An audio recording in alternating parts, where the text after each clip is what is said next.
3 शब्द विचार मॉर्फोलॉजी। रेखा जल्दी आ, देख कितना बड़ा सेब। हाँ, चल माली से पूछकर सेब तोड़ें। अच्छा ठीक है। यह दो बच्चों की बातचीत है। इसी प्रकार संसार का हर व्यक्ति बोलकर या लिखकर अपनी बात कहता है। इस प्रकार की अभिव्यक्ति भाषा द्वारा संभव है। प्रत्येक भाषा शब्दों का भंडार होती है। ये शब्द मूलतः वर्णों के मेल से बनते हैं। वर्णों का केवल मिलना ही शब्द नहीं कहलाता। जैसे ख जमा त जमा ब बराबर खतब, निरर्थक शब्द। ब जमा त जमा ख बराबर बत्तख, सार्थक शब्द। पहले उदाहरण में खतब का कोई अर्थ नहीं है, परंतु दूसरे उदाहरण में बत्तख एक पक्षी की ओर संकेत करता है। अतः शब्द निर्माण के लिए आवश्यक है कि वर्णों का समूह हो तथा उसका अर्थ हो। एक या एक से अधिक वर्णों के मेल से बने सार्थक वर्ण समूह को शब्द कहते हैं। विशेष: पहला, शब्द वर्णों के मेल से बनता है। दूसरा, शब्द का अर्थ होता है। तीसरा, वाक्य का रूप धारण करके शब्द विचारों को प्रकट करता है। चौथा, जब शब्द का प्रयोग वाक्य में व्याकरण के नियमों के अनुसार होता है तब यह पद कहलाता है। शब्दों का वर्गीकरण, काइंड्स ऑफ वर्ड्स। शब्दों के भेद निम्नलिखित आधार पर किए जाते हैं। पहला, स्रोत या उत्पत्ति के आधार पर, वर्ड्स बेस्ड ऑन सोर्स और ओरिजिन। दूसरा, रचना के आधार पर, वर्ड्स बेस्ड ऑन कंस्ट्रक्शन। तीसरा, प्रयोग के आधार पर, वर्ड्स बेस्ड ऑन फंक्शन। चौथा, अर्थ के आधार पर, वर्ड्स बेस्ड ऑन मीनिंग। पहला, स्रोत या उत्पत्ति के आधार पर। हिंदी भाषा में शब्द कई स्रोतों से आए हैं। इनके आधार पर शब्द 4 प्रकार के होते हैं। क तत्सम शब्द, ख तद्भव शब्द, ग देशज शब्द, घ विदेशी शब्द। क तत्सम शब्द संस्कृत भाषा के वे शब्द जो बिना किसी परिवर्तन के हिंदी में प्रयोग किए जाते हैं तत्सम शब्द कहलाते हैं। जैसे ग्राम, वानर, मुख, कर्म, नव। ख तद्भव शब्द समय के साथ साथ संस्कृत भाषा के वे शब्द जो थोड़े बहुत बदलकर हिंदी भाषा में प्रयोग में लाए गए उन्हें तद्भव शब्द कहते हैं।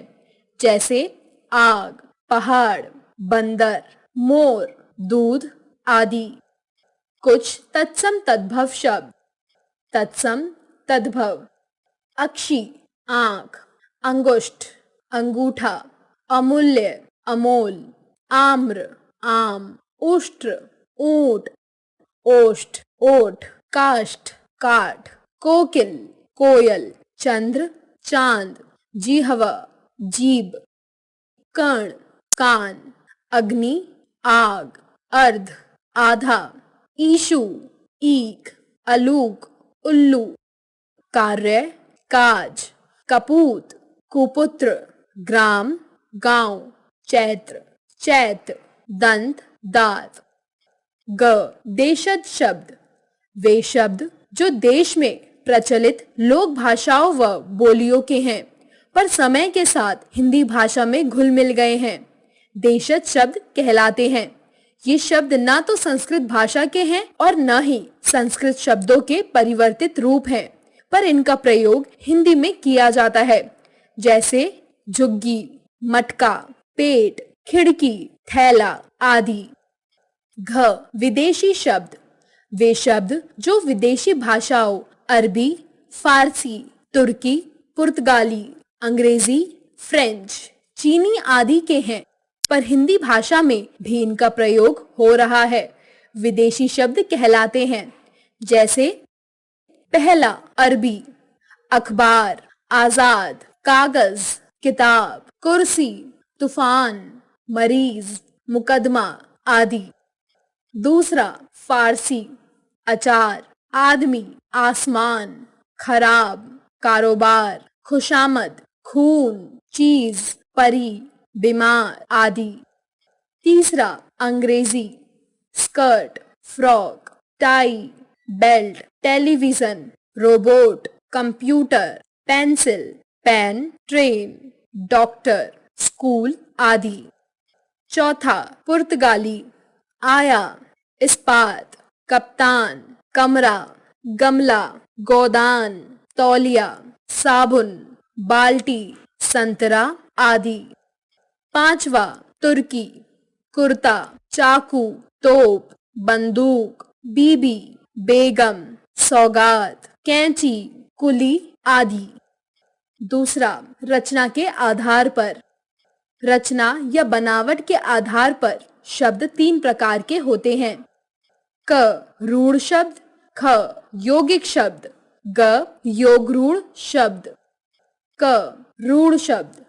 रूढ़ शब्द वे हैं जो हिंदी भाषा में विशेष अर्थ के साथ परंपरा से प्रयुक्त होते आ रहे हों और जिनके टुकड़े करने पर उनका कोई अर्थ ना निकलता हो, उन्हें रूढ़ शब्द कहते हैं। जैसे सेना, शेर, बच्चा, पशु, दीवार, पुस्तक आदि। ख यौगिक शब्द। दो या दो से अधिक शब्दों या शब्दांशों के मेल से बनने वाले शब्दों को यौगिक शब्द कहते हैं। यौगिक शब्द के खंड किए जा सकते हैं और प्रत्येक खंड का अर्थ होता है। जैसे सब्जी वाला बराबर सब्जी जमा वाला, पुस्तकालय बराबर पुस्तक जमा आलय, भावार्थ बराबर भाव जमा अर्थ, परोपकार बराबर पर जमा उपकार। ग योग रूढ़ शब्द। जो शब्द दो या दो से अधिक शब्दों या शब्दांशों से मिलकर बने हो किंतु जिनका प्रयोग सामान्य अर्थ के लिए न होकर किसी विशेष अर्थ के लिए होता है, योग रूढ़ शब्द कहलाते हैं। जैसे जलज, दशानन, पीतांबर, वीणावांदिनी आदि। जलज शब्द जल जमा ज के योग से बना है। जलज का अर्थ तो जल से उत्पन्न हुआ है। जल में अनेक वनस्पतियां, जीव जंतु आदि पैदा होते हैं, पर हम हर किसी को जलज नहीं कहते। उन सबके अपने अपने नाम होते हैं। परंतु जलज कहते ही कमल के फूल का चित्र हमारी आंखों के सामने आ जाता है। अतः कहा जा सकता है कि समय के साथ साथ जलज शब्द कमल के फूल के लिए रूढ़ हो गया है, इसलिए यह योग रूढ़ शब्द।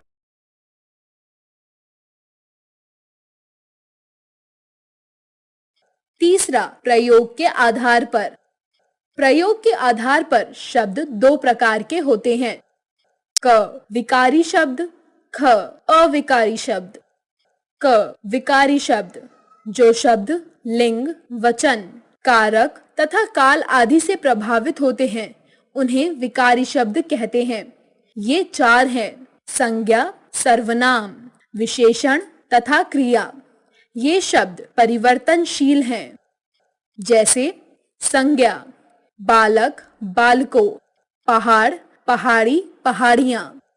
सर्वनाम मैं, मेरा, हम, हमारा, जिसने, जिन्होंने। विशेषण बड़ा, बड़ी, बड़े, काला, काली, काले। क्रिया गया, गई, गए, सोता, सोती, सोते। ख अविकारी शब्द। जो शब्द लिंग, वचन, काल आदि से प्रभावित नहीं होते तथा हर लिंग, वचन और काल में एक रूप बने रहते हैं, उन्हें अविकारी शब्द कहते हैं। इनके रूप कभी परिवर्तित नहीं होते। ये भी चार हैं: क्रिया विशेषण, संबंध बोधक, समुच्चय बोधक, विस्मयादि बोधक। क्रिया विशेषण मैं माता पिता की सेवा आजीवन करूंगा। हम माता पिता की सेवा आजीवन करेंगे। संबंध बोधक लकड़ी के बिना आग नहीं जलेगी, लकड़ियों के बिना आग नहीं जलेगी। समुच्चय बोधक सिमरन और महिमा बाजार गईं, अभिनव और दीपांशु बाजार गए। विस्मयादि बोधक अरे सिमर आ गई, अरे संयम आ गया। इन वाक्यों में आए आजीवन, के बिना और अरे अविकारी शब्द हैं। इनके रूप लिंग, वचन, कारक आदि की दृष्टि से नहीं बदले। चौथा, अर्थ के आधार पर।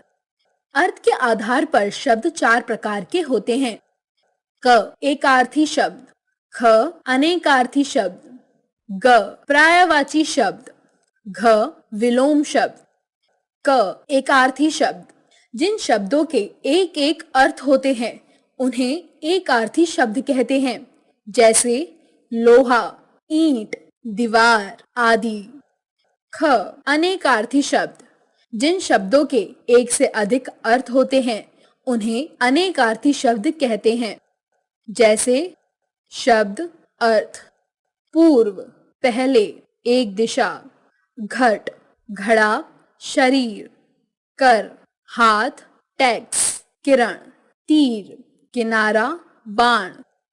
ग पर्यायवाची शब्द, जिन शब्दों के अर्थों में समानता हो और जो एक ही वस्तु के व्यंजन हो उन्हें पर्यायवाची शब्द कहते हैं, जैसे जल, पानी, नीर, वारी, कमल, जलज, पंकज, नीरज।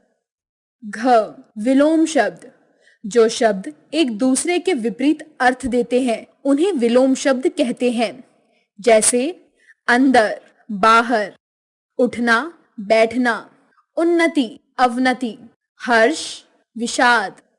अगले अध्याय में इन सब पर विस्तार पूर्वक विचार किया जाएगा। आओ दोहराएं। एक या एक से अधिक वर्णों से बने सार्थक वर्ण समूह को शब्द कहते हैं। स्रोत, रचना, प्रयोग और अर्थ, इन चार आधारों पर शब्दों के भेद का वर्गीकरण होता है। स्रोत के आधार पर तत्सम, तद्भव, देशज, विदेशी। रचना के आधार पर रूढ़, यौगिक, योगरूढ़। प्रयोग के आधार पर विकारी, संज्ञा, सर्वनाम, विशेषण, क्रिया। अविकारी, क्रिया विशेषण, संबंध बोधक, समुच्चय बोधक, विस्मयादि बोधक। अर्थ के आधार पर एकार्थी, अनेकार्थी, पर्यायवाची, विलोम।